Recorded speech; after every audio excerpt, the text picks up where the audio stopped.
Hi, Ines here, and it's been a while. It's been a while that I recorded anything, and it was just interestingly um, being really engaged with life and living, and just having this human journey as all of us are, no matter how awake we are. We're still going to be experiencing everything that any other human experiences. And the difference is when we know ourselves, the differences between one knowing truth and one that is still, unfortunately, believes in the illusion of separation is, is just the fact of knowing and the fact of resting in not knowing anything else. What does it really mean? What do I really mean? What I mean by knowing is experiential felt sense, consistent felt sense of you as being, of you as existing, as existence. And that is also known to you. Unfortunately, we just get so busy with our life, with living, with the world, with problem solving the world, with mind solving the world, with trying to fix ourselves, trying to be something in someone else's eyes, trying to solve our suffering, which unconsciously we're actually enjoying and having lots of benefits, unforeseen or unconscious drives and payoffs from the suffering we are unconsciously creating for ourselves. So being busy with all that is what takes us out of the knowing. And there's only one knowing. Everything else is acquired knowledge that is always constantly, perpetually changing. So the perpetually, constantly changing knowledge is not knowing, is the actual mere fact that you can say about everything else apart from just the direct knowing and knowingness of existence itself, of being aware, of the constant that is not changing. Apart from that, you can say to everything else, if you start examining and start inquiring and start really questioning reality, you might discover that you actually don't know nothing. Because as soon as we land our finger into some sort of a acclaimed knowledge,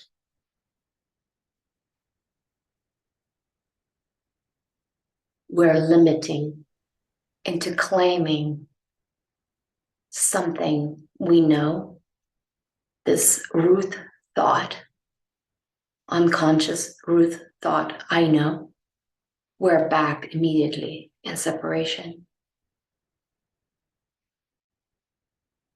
So that's why it's not just coming back and retracing back into this unknowingness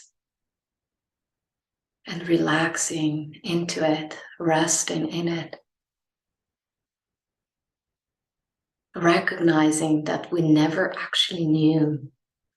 We're just trying to claim a particular concept about something, an idea about something, an attachment to something.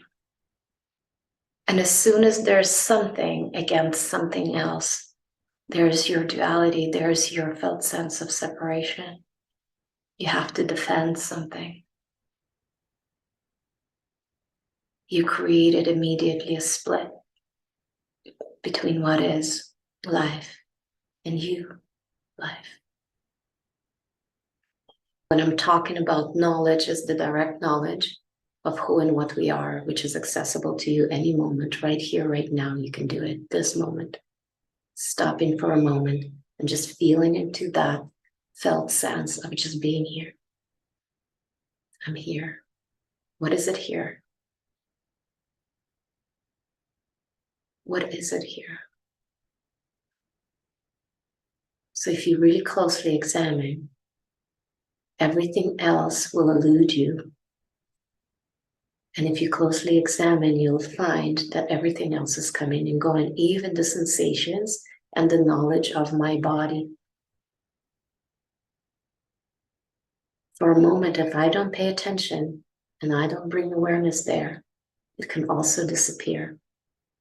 And for a moment, I can only be aware of the direct experience of sensations or the pain in my ankle, sitting cross-legged, maybe the numb leg, but that's already words and interpretation of direct experience. But direct experience of all of that, the fluctuations of sensations, words, pictures, colors, sounds, so on, this is all coming and going. It's just like waves. It's just the constant, ever flowering, blossoming emptiness. So the only thing that is known is this. I am, the isness, the continuous presence. So when I'm talking about not knowing and resting and being at ease, and the difference between the one who is still believes in separation, the one who goes without examining their reality. So the one who goes without examining their reality, the experience is as if they are this body, this mind, these emotions, this me that was born and that's gonna die. There's identification with form, identification with mind, identification with mind meaning thoughts, stories about ourselves, identification with past, identification with projected future, identification with emotions, identification with pain. So many things that are happening layer by layer by layer by layer. So all of this seems like this contracted experience of me being separate from life itself. So the difference between knowing and knowing unity as opposed to separation is the fact of that from that perspective of separation, there is the illusion of the control of knowing life or what happens or what's going to happen. And there is the illusion of controlling life in such a way that we're creating further and further separation and limitation to the actual freedom that we are. And when I talk about freedom, is complete surrender of any and all grasping to control, grasping for safety, meaning not safety that I'm going to cross the street and going to be hit by a car, but the inner safety of staying safe if I hold on to this identity, or staying safe if I hold on to this concept about my life, or staying safe if I hold on to this image of myself,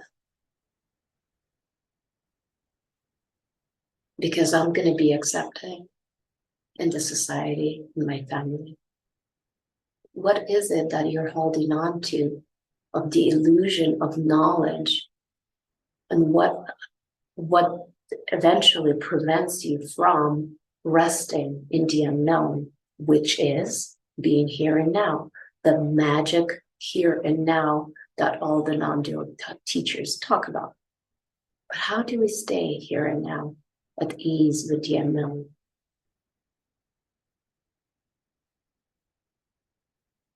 What does it really mean to be with the unknown?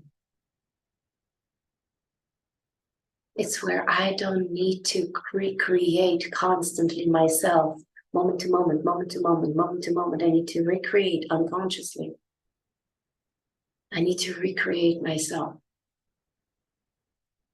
So it's this deep, deep, deep letting go, and maybe the need to cross the threshold of intense existential fear, of fully letting go to be at ease with the unknown.